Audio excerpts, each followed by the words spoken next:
సీజన్లో మనకు మామిడికాయలు దొరికినప్పుడు ఇలా తెచ్చుకొని తురుముకొని తాలింపు వేసి పెట్టుకొని మామిడికాయ గుజ్జు చేసి పెట్టుకున్నామంటే ఎప్పుడు కావాలంటే అప్పుడు రైస్లోకి మనం కలుపుకొని పెట్టుకోవచ్చండి. మంచి రుచి ఉంటుంది, టేస్ట్గా చాలా బాగుంటుంది.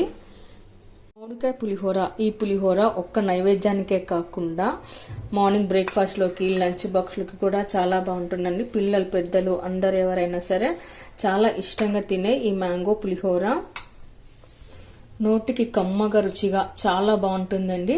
మరి నేను ఇందులోకి ఏమేమి వేసాను, ఎలా చేశాను అనే వీడియో ఎక్కడ స్కిప్ చేయకుండా చివరి వరకు అయితే చూడండి. హలో అండి, వెల్కమ్ టు మా ఇంటి రుచులు మన కిచెన్. ఇవాళ మనం మామిడికాయ పులిహోర చేసుకుందాము. సమ్మర్ వచ్చిందంటే చాలు అందరు ఎప్పుడెప్పుడు మామిడికాయ పులిహోర చేసుకుని తినాలని ఎదురు చూస్తుంటారు, పిల్లలు కానీ పెద్దలు కానీ. ఇక్కడ నేను ఒక్క మామిడికాయ అయితే తీసుకున్నానండి, క్లీన్ చేసి కడిగి పెట్టుకున్నాను. అలాగే మనం ఇక్కడ రైస్ కూడా చేసుకోవడం జరిగింది. మనం ఇలా కుక్కర్లో రైస్ వండుకొని పెట్టుకోవాలి. ఇప్పుడు అన్నాన్ని ఇలా పొడి చేసుకొని మనం ఒక బౌల్లోకి వేసుకొని పెట్టుకుందాము. నేను ఇక్కడ 250 గ్రామ్ వరకు అయితే రైస్ తీసుకున్నాను. 250 గ్రాముకి ఒక మామిడికాయ అయితే సరిపోతుంది. తినే పులుపుని బట్టి పులుపుని వేసుకోండి. ఇలా అన్నం అంతా మనం పొడిగా అయ్యేట్లాగా వండుకొని పెట్టుకోవాలి. అప్పుడే మనకి పులిహోరకి బాగుంటుంది. ఇలా చేసి పెట్టుకున్న రైస్ అంతా ఒక బౌల్లోకి వేసుకొని చల్లార్చుకోవాలి. ఆ తర్వాత అన్నాన్ని అంతలా వెడల్పు చేసుకొని పెట్టుకుందాము. ఇప్పుడు మనము ఈ మామిడికాయ కాస్త పక్కన పెట్టేసుకోవాలి. ఇప్పుడు మనం మామిడికాయ తీసుకొని మొత్తం పైనంతా చెక్కు తీసి తురుముకొని పెట్టుకోవాలి. మనం మామిడికాయ కంత ఇలా చెక్కు తీసి తురుముకొని పెట్టుకోవడం వల్ల తినేటప్పుడు బాగుంటుందండి. కొందరు ఎలా చేస్తారంటే చెక్కు తీయకుండా అలానే తురుముకొని వేసుకుంటారు. అలా తిన్నట్లయితే బరకగా పళ్ళకు తగులుతూ ఉంటుంది. ఇలా అంతా సాఫ్ట్గా మనం చెక్కు తీసేసుకొని పెట్టుకుందాము.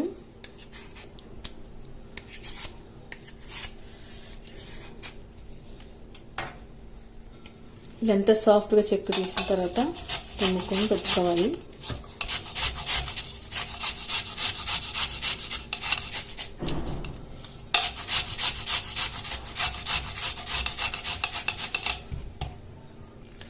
నేను ఇలా మొత్తం ఒక మామిడికాయ అయితే తురుముకొని పెట్టుకున్నానండి.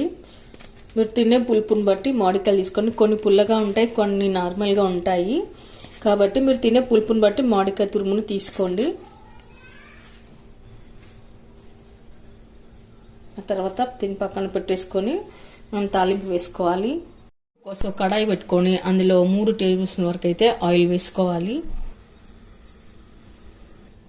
ఆ తర్వాత ఇందులోకి మనం పల్లీలు వేసుకోవాలి. ఆ తర్వాత ఆవాలు, జీలకర్ర, మినపగుళ్ళు, శనగపప్పు వీటిని కూడా వేసుకోవాలి. ఇప్పుడు వేసుకున్న పప్పు సామాన్ అంతా మంచి మెరూన్ కలర్ వచ్చే వరకు మనం వేయించుకొని పెట్టుకోవాలి. ఆ తర్వాత కరివేపాకు,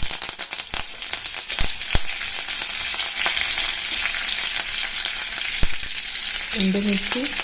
ఇప్పుడు మనం మిర్చిని అంత ఇలా కాట్లు పెట్టుకొని కట్ చేసుకొని వేసుకోవాలి. పసుపు, అలాగే రుచికి సరిపడా ఉప్పు వేసుకోవాలి. ఇప్పుడు ఇదంతా మనం ఒకసారి కలిపెట్టుకోవాలి. ఇలా కలిపి పెట్టుకున్న తర్వాత మనం తురిమి పెట్టుకున్న మామిడికాయని వేసుకోవాలి. వీటిని వేసిన తర్వాత కలిపేసుకోవాలండి. మరీ ఎక్కువగా ఉడికించుకోరాదు. జస్ట్ మామిడికాయలను కొంచెం పచ్చివాసన పోయే వరకు మనం కలుపుకొని పెట్టుకోవాలి. ఇలాంతా మంచిగా ఉడికించుకొని మనం కలిపెట్టుకున్న తర్వాత రైస్లో వేసుకొని కలుపుకోవాలి. పోయిన వారంలో నేను జొన్న రొట్టె రెసిపీ చేశానండి. రొట్టె రాని వాళ్ళకి చాలా ఈజీగా సులువుగా ఎలా చేసుకోవాలనేది నేను దాంట్లో అయితే చూపించాను. చాలామంది దీన్ని చూసి ప్లాస్టిక్ అనుకుంటున్నారు. ఇది ప్లాస్టిక్ కాదు, సిలికాన్ స్పూన్. ఇది సిలికాన్ స్పూన్ వాడడం వల్ల మనకి ఇలా పాత్రలో ఉండేటప్పుడు గీతలు అనేవి పడవు. చాలామంది ప్లాస్టిక్ అనుకుంటున్నారు, కామెంట్స్ అంతా అవే ఇస్తున్నారు. కానీ దానికి మంచి కామెంట్స్ కూడా వచ్చాయండి. జొన్న రొట్టెలు రాని వాళ్ళ కోసం చూపించి చేయడం జరిగింది. చాలామంది నేర్చుకుంటున్నారు.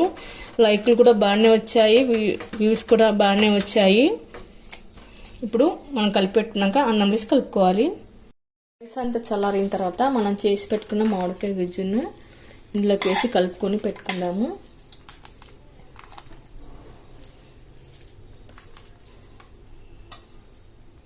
ఇలా అంతా కలిపి పెట్టుకున్న తర్వాత కొత్తిమీర వేసుకొని గార్నిష్ చేసుకుందాము. ఇంతేనండి, చాలా సింపుల్గా చేసేసుకోవచ్చు మామిడికాయ పులిహోర. సర్వింగ్ బౌల్లోకి తీసుకుందాము. ఓకే అండి, చూసారుగా నోటికి కారంగా పుల్లగా టేస్ట్గా ఉండే మ్యాంగో పులిహోర. ఒక్క ఉగాది పండుగకే కాకుండా మనం మార్నింగ్ బ్రేక్ఫాస్ట్లోకి లంచ్ బాక్స్లోకి కూడా చేసేసుకోవచ్చు. చాలా అద్భుతమైన రుచి, టేస్ట్ చాలా బాగుంటుందండి. మరి మీరు కూడా ట్రై చేయండి. మీకు ఎలా కుదిరిందో కామెంట్స్లో పెట్టండి, లైక్ చేయండి, షేర్ చేయండి. తప్పకుండా మన ఛానల్ని సబ్స్క్రైబ్ చేయండి. Thank you for watching.